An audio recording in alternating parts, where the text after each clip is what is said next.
बोलिए श्री सत गुरुदेव भगवान की जय, जगतजननी माता जी की जय, प्रेम से बोलिए सभी महान पुरुषों की जय।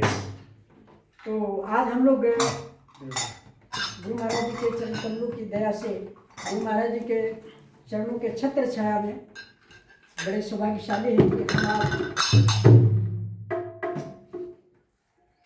आज इस सत्संग कार्यक्रम में बैठे हैं।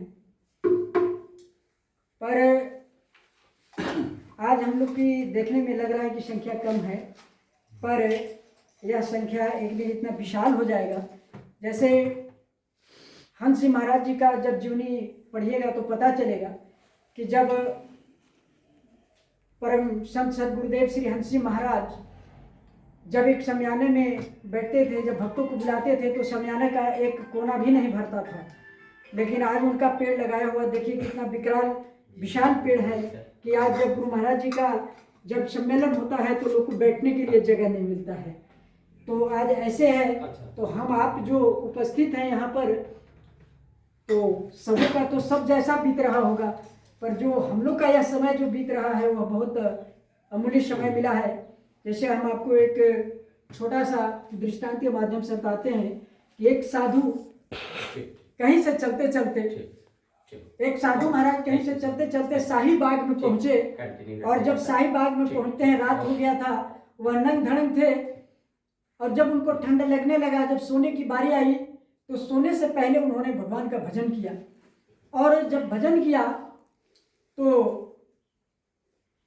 जब ठंडा लगने लगा, जब सोने की बारी आई तो उन्होंने जो है एक शाही बाग में पहले गोईठा गोबर उपले से खाना बनते थे, तो राख फेंका हुआ था। शाही बाग में एक कंपोस्ट था जिसमें राख फेंका हुआ था, और उसी राख को फैलाए और उसी पर जब तक नींद नहीं आया तब तक प्रभु भजन में मन को लगाए रखे।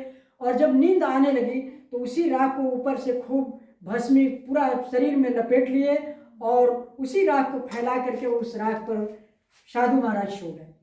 और सोए जब 4 बज गया भोर, जब बादशाह जो है वह शाही बाग में घूमने के लिए अपने मंत्री के साथ जब आए और जब भ्रमण कर रहे थे तो साधु महाराज का भी नींद 4 बजे खुला। और जब नींद खुली और जब कुछ आहट मिला तो जब उन्होंने अगड़ाई लिया हाथ उठा करके, तो उन्होंने कहा कि हे प्रभु जी, आज का रात तो राजा जैसी बीती और कुछ राजा से भी अच्छी बीती। तो ये बात राजा जो है से सुने कि कौन बड़बड़ा रहा है इस बाग में, तो वहाँ साधु महाराज तक पहुँचे और कहे कि महाराज आप कौन हैं, और आपका समय राजा जैसा बीता और कुछ राजा से भी अच्छा बीता, आप ये बोल रहे हैं वह कैसे।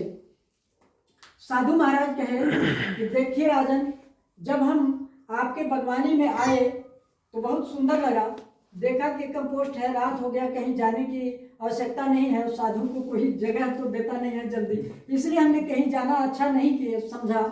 मैंने इसी आपके शाही बागवानी में जो है सो मैंने विश्राम किया। तो मैंने जो कहा कि आज का रात राजा जैसी बीती, तो जो हमारी नींद का समय रहा राजन वो आपके जैसी बीती, इसलिए कि जब आपको नींद आ गई तो आपको ये पता नहीं चला कि हम रंग महल में हैं, हम सोफा सेट का आनंद ले रहे हैं, कि हम घर में हैं कि बाहर हैं। ये जब नींद वाला समय था तो ये आपको भी पता नहीं था। और जब हमें भी नींद आ गया तो हमें भी ये पता नहीं चला कि मैं राख के ढेर पर हूँ कि फूल के सेज पर हूँ। तो ये जो नींद वाला जो समय बीता वह हमारा आपके जैसा बीता, इसलिए मैंने कहा कि आज का रात कुछ राजा जैसी बीती। और जो मैंने कहा कि आज की रात कुछ राजा से भी अच्छी बीती, तो जो आपसे जो अच्छी हमारा जो समय बीती वह समय वह रहा जो जब तक आप जगते रहे तब तक आपका मन जो है से राजकाज में लगा रहा, और जब तक मैं जगता रहा तब तक मेरा मन जो है से प्रभु भजन में लगता रहा। वह समय जो है से हमारा आपसे अच्छा बीता। तो राजा साहब कहते हैं कि वाह क्या बात है। उन्होंने कहा कि बहुत अच्छा जवाब है।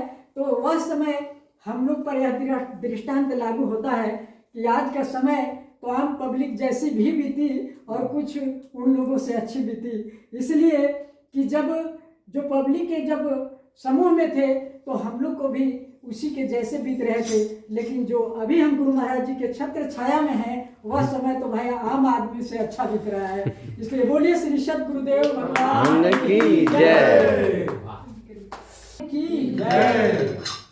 काहे बन गइला अहंकारी हो, चल हंस के दुआरी। काहे बन गइला अहंकारी हो, चल हंस के दुआरी।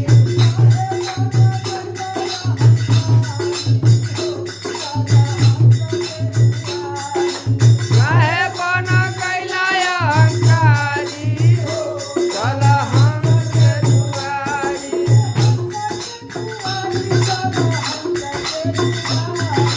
हम